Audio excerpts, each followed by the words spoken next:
நண்பர்கள் அனைவருக்கும் வணக்கம். மில்லு குழி ஆகாது நட மேலே போகலாம். ஏன்னா சப்ஜெக்ட் அப்படி அங்கே இல்லை கொஞ்சம் வாழ்க்கையில் என்ன வாழ்க்கையில் இப்படி போட வேண்டாமா? இப்படி போட தான் மில்லு போக முடியும். ஆமாம் ஆமாம். கவுண்டமணி மாதிரி சவுண்டா கவுண்டமணி மாதிரி நாங்கெல்லாம் அந்த காலத்தில் போன வருஷம் தீபாவளி இந்த வருஷம் தீபாவளி இப்படி பின்னாடியே போனா நாளைக்கு எங்கேயும் தெரியுமா?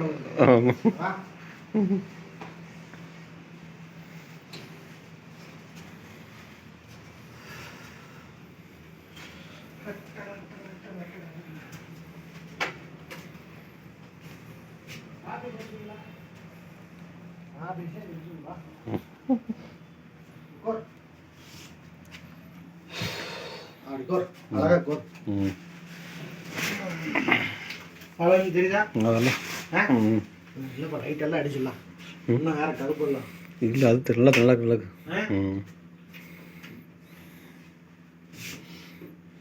கேட்டா நீ இப்படி கொஞ்சம் கொஞ்சம் ஜம்மு தெரியிட்டு பழகிக்குதா? ஓகே நண்பர்களே, நான் ஏன் மில்லை விட்டு போட்டு மேலே வந்துட்டுனா இந்த மாதிரி விஷயம் இப்படிக்கு வந்தால் தான் பேச முடியும். ஆமாம், என்ன காரணம் கேட்டால் ஆரம்பத்துலேருந்து வந்துக்கலாமா? இப்போ சொல்லுங்க அப்படி. வாஜ்பாய் காலத்தில் அந்த கார்கில் போர் நடந்துடலாம். அப்போ வந்து அது கொஞ்ச நாள் நடந்துடலாம். சொல்லப்போனால் கார்கிலுக்கு வந்து இந்த ஊரில் இருக்கிறவங்கெல்லாம் 10% சேர்ந்து நாங்கள் கிளம்புறோன்னு சொல்லி போனாங்களா அந்த மாதிரி. அப்புறம் நம்ம போர்க்கப்பல்லாம் பசிபிக் ஏதாவது கராச்சி நோக்கி செல்லுதோடனே நம்ம மூட்டுக்குள்ளே ஒருத்தன் வந்தால் எப்படி இருக்குது அந்த மாதிரி ரத்தம் கொதிக்க சொல்லுவாங்களா அந்த மாதிரி விட்டானாலும் போய் எங்கே கிளம்பி போகிறாள். அவ்வளோ நாட்டுப்பட்டு கரெக்டு. சரி ஓகே, நம்ம சின்ன வயசாக இருக்கையில் நம்மளோட இலக்கு என்ன தெரியுமா? நம்ம தமிழ்நாட்டில் பிறந்திருக்கிறோம். என்னோட இலக்கே வந்து என்னென்ன சாரணிக்கு போகிற இலக்கே வந்து மேற்கு தொடர்ச்சி மலைகள் தான். மேற்கு தொடர்ச்சி மலைகள்னால் இந்த சைடு கொடைக்கானல், அந்த சைடு மூணாறு, அப்படியே ஊட்டி, இந்த சைடு கோத்தகிரி வழியே ஏறுறது, இப்படி இருக்கா. அப்புறம் அப்படியே கொஞ்சம் தூரம் தள்ளி போனீங்கன்னா நம்ம ஏற்காடு. இதெல்லாம் தான் நம்மளோட இலக்கு. இப்போ இலக்கு என்ன தெரியுமா? கஞ்சன்ஜங்கா மலைத்தொடர்கள், குழு, மணாலி, ஊட்டி, காஷ்மீர். காஷ்மீர்லாம் போர். அவன் ஒருத்தன் சொல்கிறானப்பா காஷ்மீர் போர் அடிச்சு போய் காஷ்மீரில் சைடில் ஒரு இடம் இருக்காங்க, பயங்கரமாக இருக்குங்க. அப்புறம் இந்த ஃபேஸ்புக்கு இதெல்லாம் நாகரீகமாக வந்ததுக்கப்புறம் இப்போ பூரா அடுத்து என்ன தெரியுமா? 9 நாடு. ஃபஸ்ட்டு 5 நாட்டுக்கு கூட்டிகிட்டு போகிறாங்க. இப்போ ஐரோப்பா கண்ட்ரி இருக்குல்ல, அதில் 9 நாள் டூர். அப்புறம் பார்த்தா இப்போ ரீசனாக அதிகமாக வர்றதே பார்த்தா ஜப்பான் டூர் தான். அவன் உஷியாஷியா அப்படிங்கிறான். என்னென்ன கேட்டால் ஜப்பானில் வணக்கம் சொல்கிறேன் அப்படிங்கிறேன். அப்போ உலகம் உங்கள் கையிலுங்கிற மாதிரி சுருங்கி போச்சு. நாம் என்ன பண்ணுறோம்? கோதுமை மாவு, அரிசி மாவு, சீரக்காய், அப்புறம் மிளகாத்தூள், இட்லி மாவு, தோசை மாவு, இப்படியே தந்தா இப்பப்பா சொந்த தாய்நாடு. தாய்நாட்டில் போய் சுற்றி பார்க்க கூட நம்மளுக்கு வாய்ப்பு இல்லாமல் போய் மாட்டேங்குது. அப்புறம் தாய்நாடு கூட நம்ம மாநிலம் தமிழ்நாடு. தமிழ்நாட்டுக்குள்ள என்ன இருக்குன்னாச்சு பார்த்தோமா? அதுவும் இல்லை. சரி பரவாயில்ல, நம்ம மாவட்டத்தினாச்சும் ஒன்றா சுற்றி பார்த்தோமா? எதுவுமே என்னப்பா வாழ்க்கை போயிட மாட்டேங்குது. கணக்கு போட்டு பாரு. என்ன பண்ணுறதுன்னு எனக்கே புரியல. எப்படிப்பா சுற்றி பார்க்குறது எல்லாம்? இல்லை ஃபோன்லேயே சுற்றி பார்த்துக்கிறதா? நம்ம வெறிக்கி பார்த்துட்டு சரி ஹோட்டல் கடைக்கு போய் சாப்பிட்றது ஆசைன்னு சொல்லலாம். அது வந்து ஒரு ஆசை. ஏன்னா ஹோட்டல் கடைக்கு போய் இந்த கறி கடிச்சிங்கிறதெல்லாம் வந்து அதை வேடிக்கை பார்க்குற ஒரு ஆசைன்னு சொல்லலாம். தாய்நாட்டை போய் சுற்றி பார்க்குறது. ஆனால் ஒன்று மட்டும் நடக்கும்போது இன்னும் கொஞ்சம் வயசு ஆகிடுச்சுனாலுக்கப்புறம் காசி விட கன்ஃபார்மாக போவோம். அது மட்டும் எனக்கு தெரிஞ்சு போச்சு.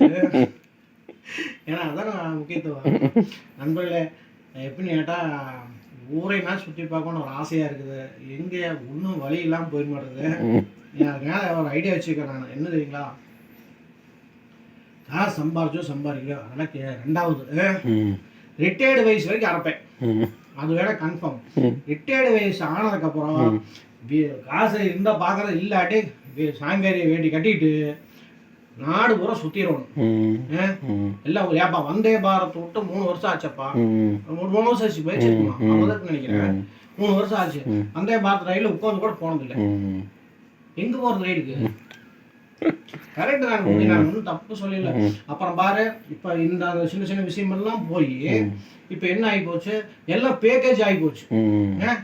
ஆனால் மூணாருக்கு பேக்கேஜ் அப்பா, வாழ்க்கைக்கு பேக்கேஜ்ப்பா, எல்லாமே பேக்கேஜ். ஆமாம், கொண்டு போய் ஆதார் அட்டை பாஸ்போர்ட் எல்லாம் கொடுத்தோம்னா பணத்தை கட்டிட்டே போகுது. கரெக்டாக 9 கண்ட்ரிக்கு எல்லாம் எடுத்து வச்சுறாங்க.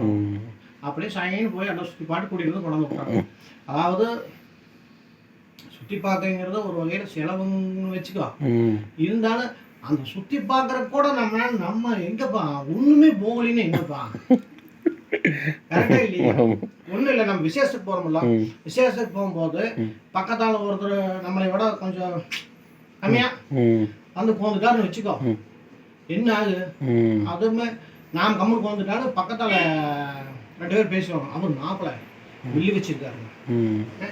அது நான் எனக்குன்னு சொல்ல, நான் ஒரு பக்கம் விசேஷத்துக்கு போயிருந்தாக்கா அவைய ஒரு குரூப்பில் கொண்டு பேசிக்கிறாங்க.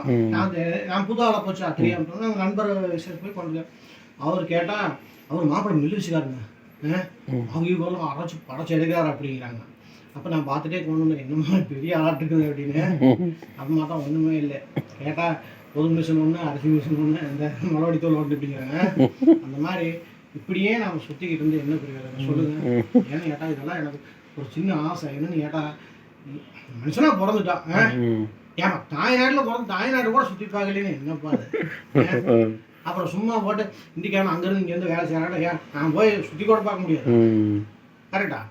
எங்கேயுமே போகாமல் இங்கே கொண்டு வந்து என்ன இருக்கும்? அதான் போய் முடிவு பண்ணிக்கிறேன். ரிட்டையர்டு வயசு வரைக்கும் வேலை செய்ய வேண்டியது. ஆனால் பார்க்குறது இல்லாட்டி ரயிலில் கிளம்பிடுறது. போய் ஊரை சுற்றி பார்க்குறது வேலை. எதுவுமே பார்க்காம இப்படியே இருந்தோம்னா அட போய் சேர்ந்துருவோம்ப்பா. போய் சேர்ந்துட்டு என்ன இன்னொரு எங்கேயாச்சும் பிறந்து கரெக்டாக இதே மாதிரியே வந்து இன்னும் நம்ம அங்கே போய் என்ன பெருசாக இப்போ துபாய் போகிறோங்கிறோம். துபாய் போய் என்ன 5 தங்கத்தை வாங்கிட்டு ஆசைப்படுறோம். கண்ணில் பார்க்குறாங்க என்னென்ன சொல்கிறாங்க. அப்புறம் பனிக்கட்டி நம்ம ஊர் பிடிச்சிட்டு தான் இருக்குது. ஊரே பனிக்கட்டி இருக்குதாங்க. நல்லா எப்போ பார்க்கறது? நம்மளுக்கு ஆனால் வெறி பிடிச்ச மாட்டேங்குது இந்த செல்போன் பண்ணுற வேலை. என்னப்பா மணாலிக்கு போகிறோன்னு வச்சுக்கா, ஒன்றுமே இல்லை, அருமையாக ஐடியா தரானுங்கப்பா. இங்கேருந்து டெல்லிக்கு வண்டி ஆகிட்டா 2200 நம்ம ஏசி கிளாஸில் அப்படியே டெல்லி இறங்கி வால்வோ பஸ் கிட்ட போனோம்னா நேராக மணாலி பஸ்ஸில் நிற்குமாப்பா. அங்கே போய் பேக்கேஜ் புக் பண்ணிட்டா 4500 இருந்துருக்குதாம்மாப்பா. 4500 7000 கொடுத்துட்டா எட்ட ஜோலியை வச்சு கொண்டாடி தாட்டி விட்றாங்கம்மா. அப்புறம் சாரி விளையாட்டு பணி கட்டி ஐயோ அதெல்லாம் எப்போ பார்க்கறதுன்னு தெரியல, குளம் போட்டுட்டாங்கன்னு ஆகி போச்சு. சரி நண்பர்களே பாருங்க, இதெல்லாம் என்னோட சின்ன ஆசைகள் ஒன்றுமே நிறக்காதாட்டுக்குது. பார்த்து என்ன சொல்கிறது, தாய்நாட்டில் பிறந்துட்டு என்னோட சின்ன ஆசை என்ன பெருசாக எல்லாம் இல்லையாப்பா, இது இறக்கதானா? இந்தியா தான் நம்ம நாடு. இந்தியாவுக்குள்ளேயே சுற்றி பார்க்கலீங்கன்னா நம்ம மாநிலம் இது தமிழ்நாடு. தமிழ்நாடுக்குள்ள என்ன எத்தனை இருக்கு தெரியுமா? எத்தனை கோட்டைகள், எத்தனை வரலாற்று சின்னங்கள் இருக்குது. ஏதாச்சும் பார்த்துக்கிறோமா? ஒன்றுமே கிடையாது. எங்கே போகிறோம்? திருப்பதி. நம்ம அதிகபட்ச தூரம் திருப்பதி. இப்படிக்க போனோம்னா குருவாயூர், கன்னியாகுமரி, ராமேஸ்வரம். அதாவது சாமி கோயிலுக்கு மட்டும்தான் இப்படி. அது வண்டி ஏறி ரவுண்டு. சரி நண்பர்களே, இதெல்லாம் எனக்கு ஒரு சின்ன ஆசை. ஏன்னு கேட்டிங்கன்னா எங்கேயுமே போகலின்னா மனசுனா போனதுக்கு அர்த்தமே இல்லாமல் போயிருக்கோம். என்ன பண்ணுறதுன்னு தெரியல. சரி ஓகே நண்பர்களே, இது மாமூல் சம்மந்தமாக வீடியோக்கு அப்போ போகிறேன். நன்றி, வணக்கம்.